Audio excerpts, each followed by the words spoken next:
કેમ છો? કલ્પના હોમ કિચનમાં આપનું સ્વાગત છે। આજે હું તમારી સાથે શેર કરીશ ગુંદરની પેજની રેસીપી। ગુંદરની પેજ બનાવવી એકદમ સરળ છે। જો તમે બરાબર માપ સાથે બનાવો તો એકદમ સરસ બને છે। અને આવી જ રીતે મારી અવનવી રેસીપી જોવા માટે મારી ચેનલને સબસ્ક્રાઈબ કરી લેજો। અને હું રોજ એક નવો વિડીયો શેર કરું છું, તો જો તમે સબસ્ક્રાઈબ કરશો તો તમને રોજ એક નવો વિડીયો જોવા મળશે। અને હવે આપણે શરૂઆત કરીએ ગુંદરની પેજની રેસીપી બનાવવાની। આવી રીતે આ લાંબા ટાઈમ સુધી બગડતી નથી, એવી રીતે આપણે પરફેક્ટ માપ સાથે બનાવીશું। અને આને તમે સ્ટોર પણ કરી શકો છો, અને સુવાળમાં પણ ખવાય છે અને શિયાળામાં પણ ખવાય છે। આપણે શરીર માટે બહુ જ હેલ્ધી છે। તો આપણે બનાવીશું ગુંદની પેજની રેસીપી।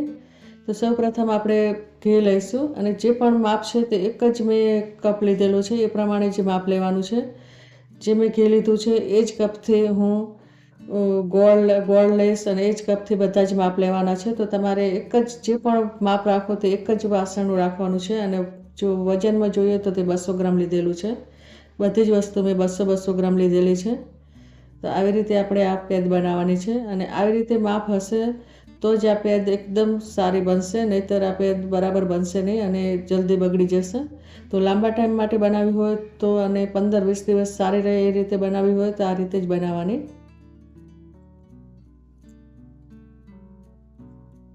આવી રીતે આપણે મિક્સ કરતા રહેવાનું છે। ગુંદ, પાણી અને ઘી આવી રીતે બરાબર મિક્સ કરી લેવાનું છે, અને ગોળ ને બધું બરાબર ઓગળી જાય ત્યાં સુધી આપણે મિક્સ કરવાનું છે, અને ધીમું તાપ રાખવાનો છે। અને આવી રીતે ઉપર જે ફીણ આવે છે તે ફીણ જેમ વધારે આવે તેમ વધારે મિક્સ કરતા રહેવાનું છે, એટલે જે ફીણ છે એકદમ બેસી જશે। અને જ્યાં સુધી ફીણ બેસી ના જાય ત્યાં સુધી આપણે આને મિક્સ કરતા રહેવાનું છે।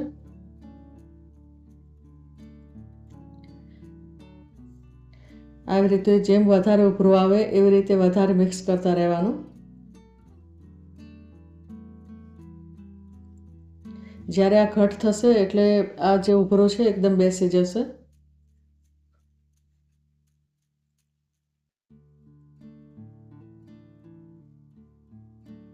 અને તાપ આપણે એકદમ ધીમો રાખવાનો છે, અને 10 થી 15 મિનિટનો ટાઈમ લાગે છે આવી રીતે મિક્સ કરવામાં।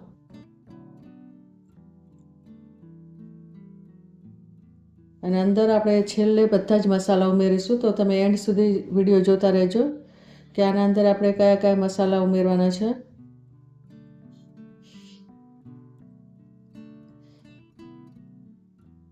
હવે આ થોડું થોડું ઘટ થાય છે, આવી રીતે ધીમે ધીમે ઘટ થતું જશે। આ પેજમાં જો તમે બરાબર માપ ના હોય તો આ પેજ સારી બનતી નથી। આનું પરફેક્ટ માપ હોવું જોઈએ તો જ આ સારી બને છે।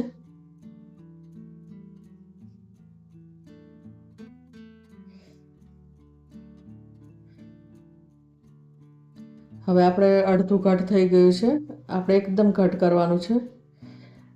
આપણે તાવેતાથી આવી રીતે ઉપર કરીએ અને ટુકડા પડે ત્યાં સુધી આપણે કરવાનું છે, કે તેની ધાર ના પડવી જોઈએ, એના ટુકડા પડવા જોઈએ, એ રીતે આપણે બનાવવાનું છે।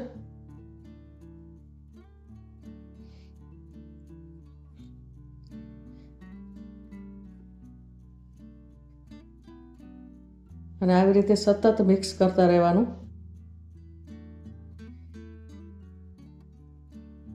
અને આવી રીતે જોવાનું, તો ટુકડા ના પડે ત્યાં સુધી આપણે મિક્સ કરવાનું છે।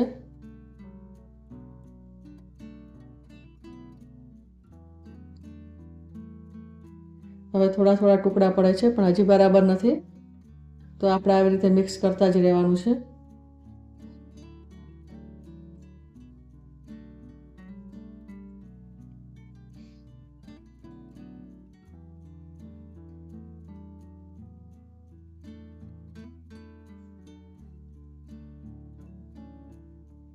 આવી રીતે આપણે થોડી વારે ચેક કરવાનું છે કે જો ટુકડા પડે છે કે નહીં। જો ટુકડા ના પડે તો ફરી આપણે મિક્સ કરતા રહેવાનું છે।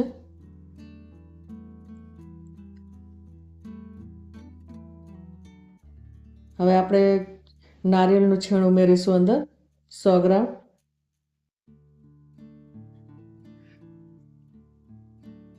તેને પણ આપણે બરાબર મિક્સ કરી લઈશું।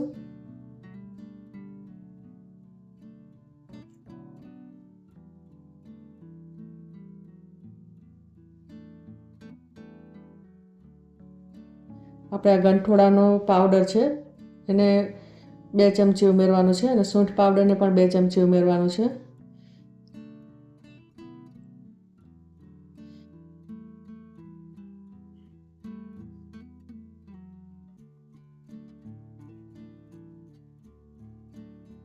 અને આવી રીતે આપણે બરાબર મસાલાને મિક્સ કરી લેવાના.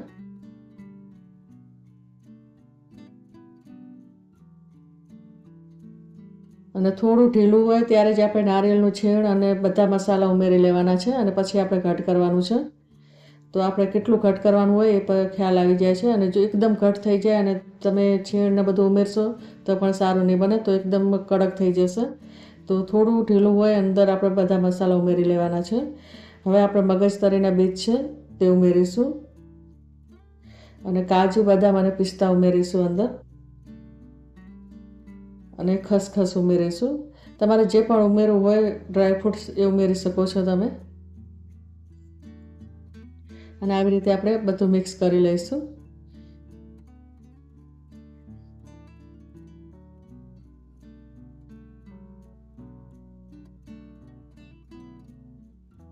અને હવે આપણે આ જે પેજ છે એ આવી રીતે તૈયાર થઈ જાય છે. અને જે આના ટુકડા છે તે આપણે આવી રીતે તાવેતાથી જોવાનું છે અને ટુકડા બરાબર પડે તો આ પેજ તૈયાર થઈ ગઈ છે.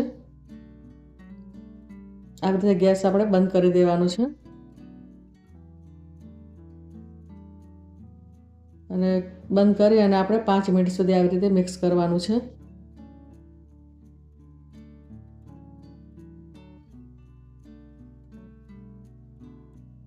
અને આ લાંબા ટાઈમ સુધી બગડતી નથી જો તમે આવી રીતે બનાવશો તો. આવી રીતે આના જે ટુકડા છે એ આવી રીતે પડવા જોઈએ. બસ આવી રીતે ટુકડા પડે તો આ પેજ તૈયાર થઈ ગઈ છે. અને તમે કોઈ પણ ડબ્બામાં ભરી લેવાની અને તમે ફ્રીજમાં નહીં રાખવાની, બહાર જ રાખવાની. બહાર પણ આ સારી જ રહે છે અને શિયાળામાં તો 15-20 દિવસ સુધી બગડતી નથી.